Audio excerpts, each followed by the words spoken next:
Welcome everyone to another episode of The Cloud Show. And I am not at home. As you can see, I am standing at a conference floor in Mechelen in Belgium at the Cloud Brew conference. And I'm standing here in one of the sponsor booths. This sponsor is Codit, who have been, very kind to sponsor this conference. And it's pretty awesome that they do.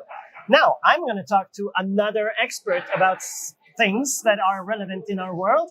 And the things that we're going to be talking about now is how to do startups, or rather what the difference is between working as a consultant and maybe working for a startup. And the star of the show today is Sam Vanhoutte.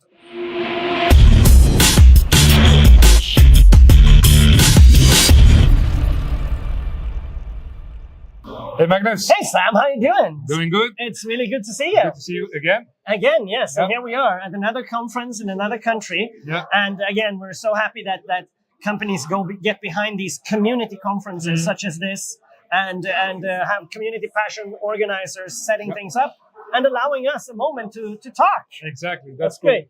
Yeah. And so you have been working in different capacities throughout your life. We're going to talk about that, but let's give the audience just a little bit. Who the heck are you, Sam? So I'm Sam. Nice to meet you all. Born and lived in Belgium all my life. Yeah. And actually the biggest part of my career was actually in this company was Codit. So I was co-founder and CTO at the company. Yep. And we grew it to a company of 200 people in 8 countries. So that's quite impressive. I always focused on consultancy in the Microsoft world, so focusing on technology. Yep. But I think 3 years ago or something, I left since we got acquired by another company, and I wanted to do something totally different. Yeah. And that's where I started focusing on startups.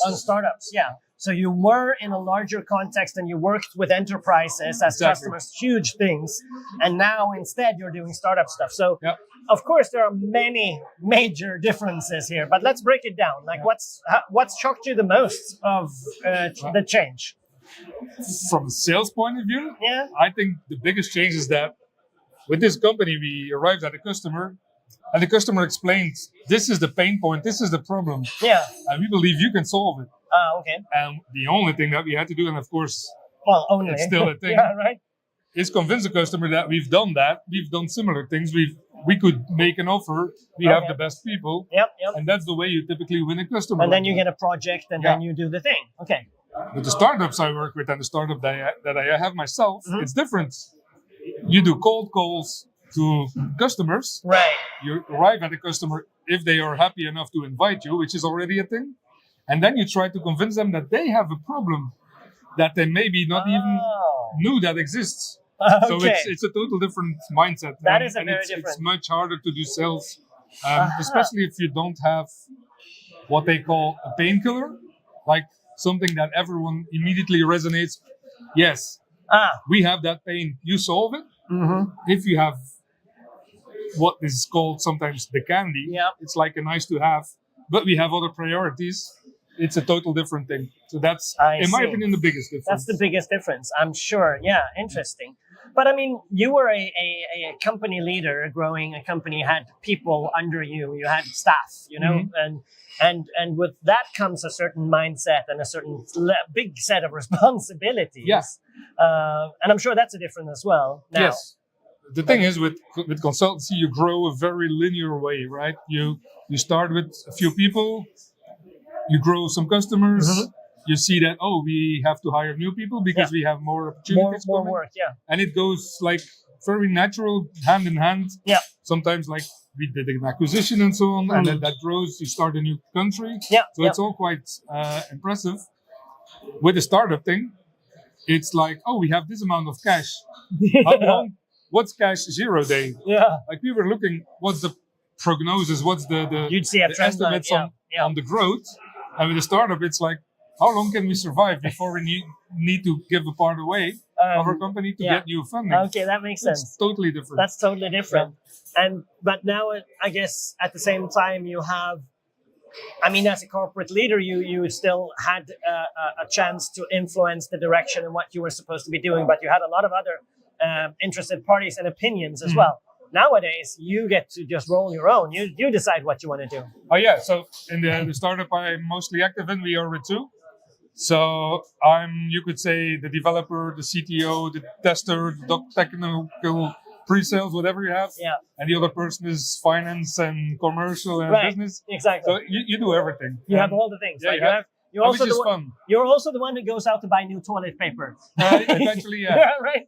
But I mean, that's the life of a CEO, really. Exactly. They'll do all the things, whatever is needed. That's what you're going to do. Yeah, that's right. Right. So, what's your current projected plan? What are you looking forward to now as running your own thing, startup thing? What do you want this to So be? actually, the thing is, we have the product ready, and we're still searching for customers. And actually, that's also one thing that I've learned. Mm-hmm. It's always easy to learn once it's too late, you could say. The thing you have to do first is find the problem. Yep. Then see if that problem resonates with customers. If the idea that you have to solve the problem resonates, and then you open Visual Studio. And not the other way around. I hear you. So you have a camera right there and a microphone on. What's the product? Tell us. So the product we have, the company we have is Sphinx. So Sphinx is a middleware platform that gives people physical access to the right location at the right time. Yep. Physical access. Okay. Physical access. Connecting with virtually any type of smart lock.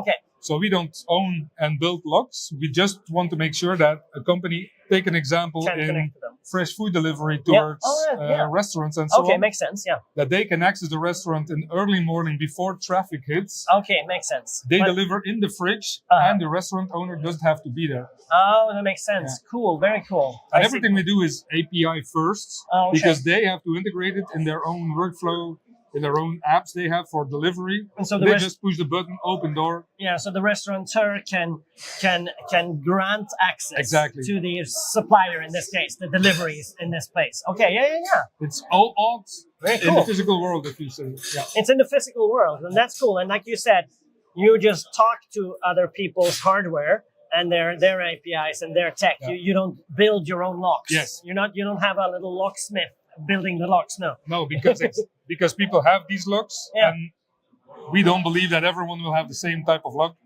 or that a customer that has to deliver, for example, goods, that they will have 15 different apps to open and operate these locks. So therefore, we say just one app, one API, one integration. I like it. Sounds good to me. Yep. Yeah.